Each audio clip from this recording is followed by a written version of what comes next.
E aí, galera, tudo bem? Aqui é o Caio, professor de História do Colégio 01, e aqui é mais uma aula seguindo o conteúdo programado desse ano, né? Espero que vocês estejam bem, estejam tranquilos. E a aula passada a gente está falando sobre o Egito Antigo, né? Capítulo 7 do livro, sobre a história do Egito, a sua cultura, a sociedade e tal. E nesse capítulo a gente vai falar é o capítulo 8, a gente vai falar especificamente sobre a cultura do Egito, né? E sociedade também. Sem mais delongas, vamos começar. É, Deixa eu só compartilhar a tela.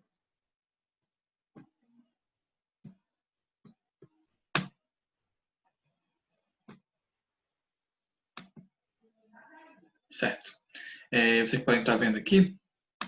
E na aula passada eu falei que ia deixar para falar sobre a sociedade egípcia nessa aula especificamente, para falar de uma forma mais tranquila, né? E a sociedade egípcia ela era pautada na imobilidade social, ou seja, não havia muita movimentação entre as classes, entre mudança de posição social, certo?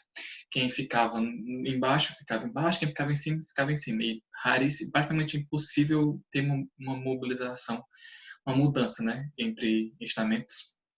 E também era uma sociedade hierarquizada, em que os cargos eram transmitidos de pai para filho. O topo da pirâmide era o faraó, você pode estar vendo aqui nessa imagem, e no topo da pirâmide aparece o faraó e sua família, né?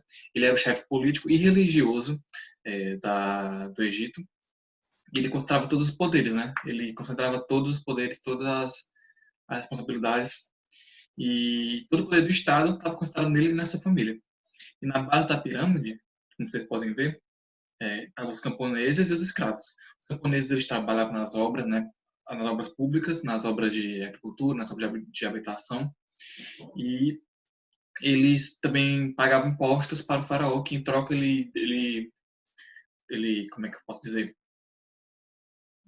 Ele dava seus recursos, né? Ele dava sementes para eles plantarem, ele dava ferramentas para eles escolherem e tal, era uma relação de troca, né? Já os escravos, eles também trabalhavam em coisas parecidas, só que eles trabalhavam também nas obras públicas, né? Nas grandes obras, nas obras nas obras hidráulicas, nas obras de irrigação. E não haviam tantos escravos assim. Eles não tinham uma quantidade, tantos camponeses escravos, eles eram a maioria da população, só que os escravos, a escravidão não era tão generalizada como, por exemplo, no Brasil, por exemplo. E nesse meio da pirâmide, tinha os comerciantes, né, eles eram responsáveis por vender, por trocar bens, por fazer o comércio interno e externo.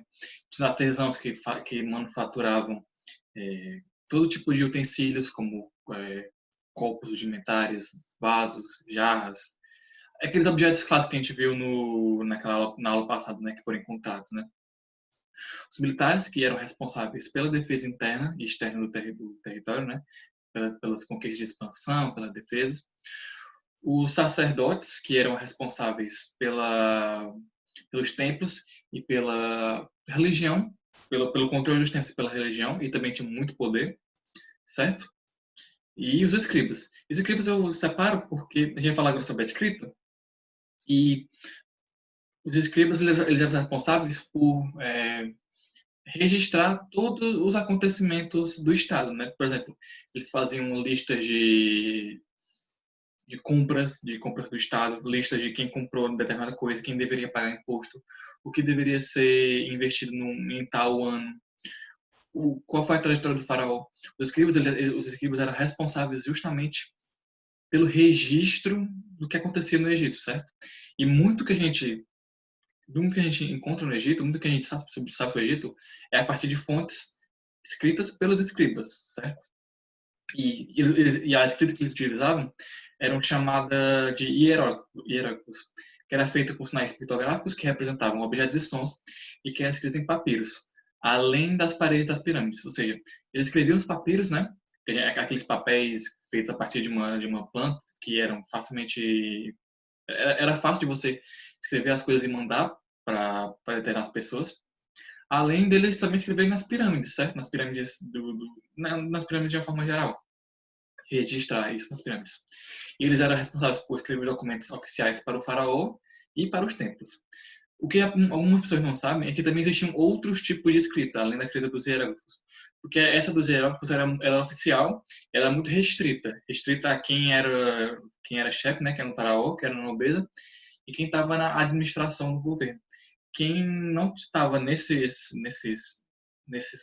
postos não sabia escrever e nem ler, que era basicamente a maioria da população.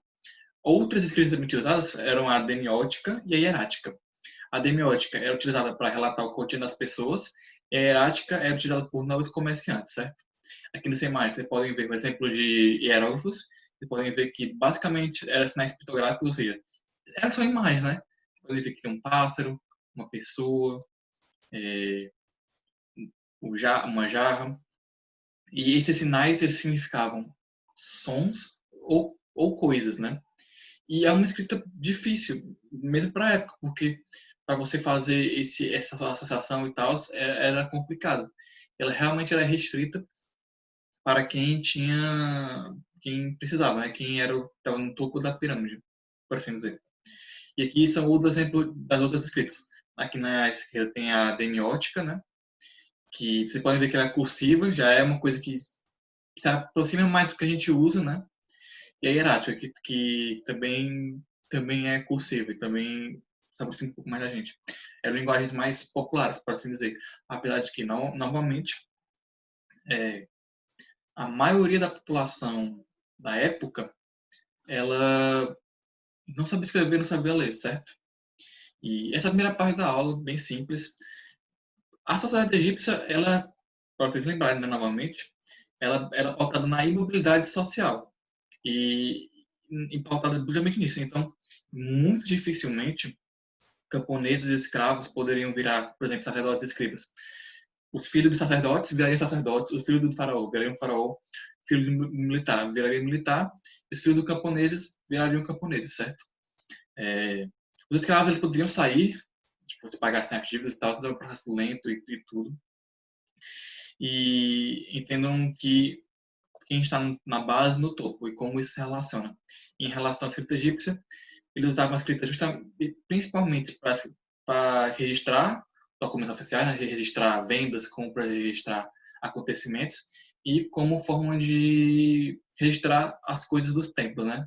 As paredes e tal. Só que também haviam outras escritas, beleza? Na segunda parte da aula eu vou falar um pouco mais sobre a religião, sobre a cultura, e é isso.